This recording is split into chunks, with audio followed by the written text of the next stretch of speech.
No one likes to be upset. No one likes to stay upset, to react. Being upset implies that you are in conflict with the contents of this moment. And to be in conflict with the contents of this moment means that you have taken a position, a stand, an idea of what the contents of this moment should be and what they should not be. It is purely an idea. And it is this idea, which is another content of this moment, which you have made your home, which you have identified with as true, perhaps purely on an unconscious level. And it is due to living in this idea that now you filter all the other contents of this moment through this filter. And to take it a step further, it is also not the contents of this moment that you're suffering. You're not suffering the situation. You're suffering your own mental perspective, right? Which imposes on you all these different states. The moment you contract yourself into an idea and you start to view life through a contracted perspective, a very narrow lens, now you impose on yourself that narrowness. And this you always feel as suffering, as anger, as resentment, as sadness. So what to do about this? How to stop being reactive? It is to expand your understanding of what you actually are. It is to expand your perspective from where you are looking. It is to clear up the position which you found yourself identified with. And for that you must look. For that you must observe your own reaction, your own upsetness. Only by looking, only by observing, can you actually come to know from where you are coming, from where you are responding to life in this moment. So, for example, if something happens and your reaction, immediate reaction is anger, you must look at your own anger. Perhaps in the moment it just happens, but later on when you do have some time to yourself, look at the anger, observe the anger.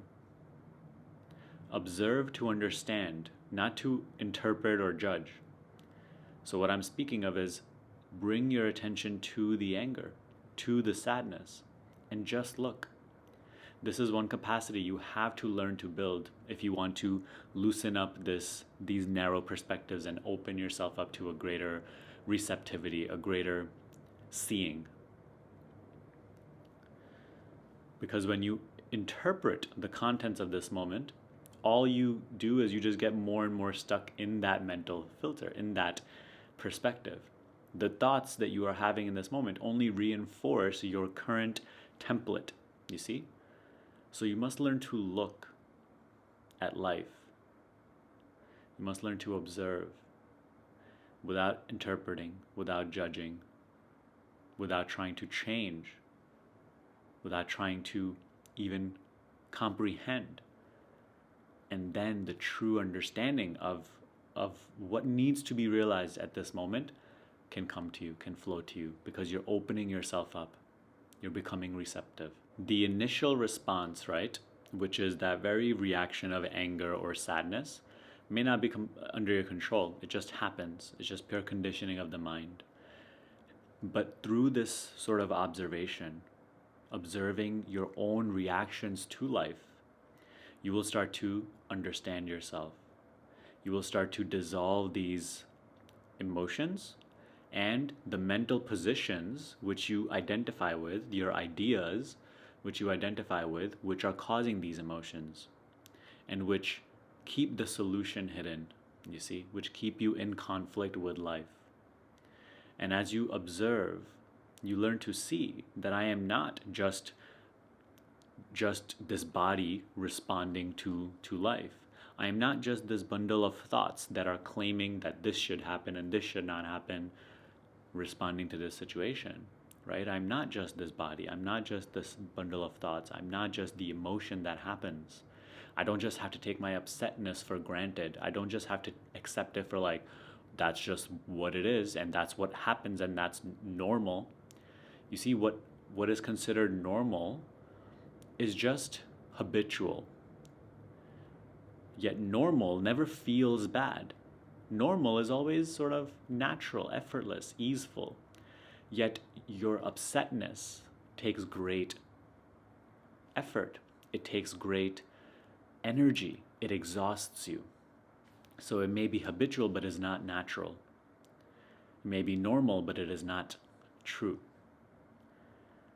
What is true is just the seeing. It is the knowing. It is the awareness with which you even know your emotions and reactions. And it is this very knowing which you are coming into alignment with through the act of observation. The very seeing is essential. Even the thinkingness is known in this knowing, in the awareness. It is secondary. So by observing, learning to look at life without the need to interpret, without the need to comprehend, without the need to make judgments, without the need to change or manipulate, you naturally come into alignment more and more with your essential nature, with your true self. Therefore, you open up to a way greater seeing, within which all these limited points of views arise. You're no longer just looking at life from this limited point of view that this thought has imposed on you, that this mental position which you are identified with, but you open up and you become the seeing within which all these narrow points of views arise and subside. And only on this realm, only in this dimension, only in this understanding is there a true solution that can actually surface to your problems, to the situation. And with that, the suffering that the temporary mental position was imposing on you also dissolves. Right? So you yourself step into your own power. Not only does the reaction begin to dissolve, the mental position begin to dissolve, but also the suffering that they were creating also dissolves. And now you're able to be in the same situation, yet still be peaceful, still be happy. And you have way greater capacity to go through this situation and not create more dysfunction for yourself and others. So in this way, this is your true healing and other people's true healing. This is your greatest service to the world, to look at your own self rather than constantly blame the outside for what is happening within you, these reactions and things. You must look at your own self. And I know how tempting it is when other people do things to you or situations happen. You get so caught up in your ideas of, this is right, this is wrong, this should have happened, this shouldn't have happened. But you must understand that no matter how true those ideas seem, they are ideas. Don't try to fit life, the infinite spontaneity of life, into a mental concept, a mental idea. You will always suffer. So you must learn to relinquish your attachment to your own ideas, to your own mental positions, to your own ideas of what is right and wrong, and learn to simply look, because that will put everything into perspective. By, when I say letting go of your own ideas of what is right and wrong, you feel like you're losing a part of yourself. You feel like you're becoming less personal. In a way you are, because what you essentially are is not personal. And so if you want to go deeper into this practice, if you actually want to transcend reactiveness, you have to transcend the personhood. It is the person, which is the bundle of thoughts and the body, that reacts. You are not the person. You are the awareness in which the responses and the reactions happen, in which the bundle of the composite of thoughts, feelings, and emotions that you call person occurs. So where are you coming at life from, right? And earlier on in the video, I said reactiveness happens from a very narrow understanding of what you essentially are. When you react, you're responding to life from a thought, from an emotion. You believe yourself to be at the level of the body, responding to life, which is outside of me. So you see, this practice that we just discussed not only deals with the reactions and all that stuff, but it deepens your understanding of what you essentially are. The awareness within which all is perceived. The world that you previously considered outside of yourself is actually perceived within yourself. You have never perceived a world outside of the awareness. Take a moment to contemplate this, to reflect on it. So you must, just to simplify what we spoke of in this video, learn to observe not just what happens outside, but the reactions that are happening within you.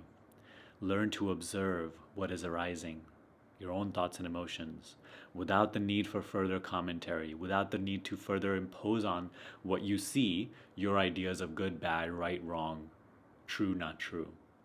Just be quiet, just observe. And it is in this observation that all will come into the right understanding. This you must trust in the beginning, and over time, trust will no longer be needed because it will be clear to you that this is the way to go about this. It is much more effortless, much easier, and ultimately way more beneficial. And over time, it starts to seem way more practical than breaking all these things down mentally and trying to find the right way. That seems practical right now, but it is actually the least practical. But you must come over to this understanding from where you can now look back at your previous way and you'll find it silly yourself. So practice what is said in this video. I'll also link down below my acceptance playlist in which you can go further deeper into this on how to learn to live in total acceptance of this moment and learning to better observe what is, being as you are and allowing life to be as it is in this moment. I hope this video helped you. Before you go, I do want to just mention that I am running a free 1-hour class right now in which I teach you how to dissolve mind identification through self-inquiry, step by step. Along with that, I'm also doing a free upcoming webinar in which we will do a guided meditation, guided self-inquiry, followed by question and answer session. So you can ask me your questions live on that webinar. It's completely free. You can register down below. Okay? So take advantage of those resources, and I will see you in the next video.